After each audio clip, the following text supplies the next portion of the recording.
मंगलवार को लोकसभा में यूपी के पूर्व सीएम और सपा सांसद अखिलेश ने तमाम मोर्चों पर मोदी सरकार को जमकर घेरा।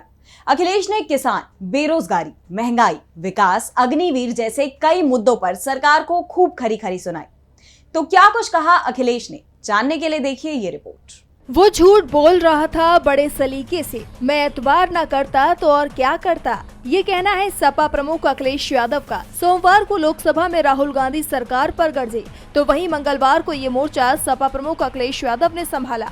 अखिलेश ने कहा कि यूपी से सबसे ज्यादा सांसद चुनकर लोकसभा में आते हैं, लेकिन इसके बावजूद पिछले 10 सालों में यूपी को क्या मिला? हमें कुछ मिला तो बस प्रधानमंत्री मिले हैं। लोकसभा चुनाव में यूपी के नतीजों ने साफ कर दिया कि आपने पिछले 10 सालों में कितना काम किया है। अखिलेश ने आगे कहा कि देश में तो जैसे रेल हादसों और पेपर लीक में एक दूसरे से आगे निकलने की होड़ सी लगी हुई है। सरकार सिर्फ वादे कर रही है, काम नहीं कर रही। किसानों से मोदी सरकार ने वादा किया था कि उनकी आय दोगुनी कर देंगे, लेकिन आय बढ़ने की जगह कम हो गई। कृषि मंत्री कहते हैं कि हम एमएसपी दे रहे हैं, तो फिर उसकी कानूनी गारंटी भी दीजिए। वही बिजली के दामों को लेकर उन्होंने कहा कि आपने सस्ती बिजली का वादा किया था, लेकिन देश भर में सबसे महंगी बिजली अगर कोई पा रहा है तो वो है उत्तर प्रदेश।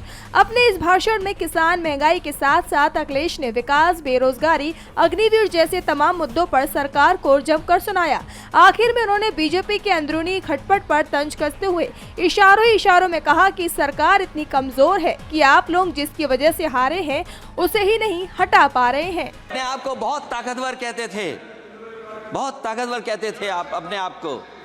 जिसने हराया उसको नहीं ये हटा पा रहे हैं। अब बात समझ में नहीं आई ना?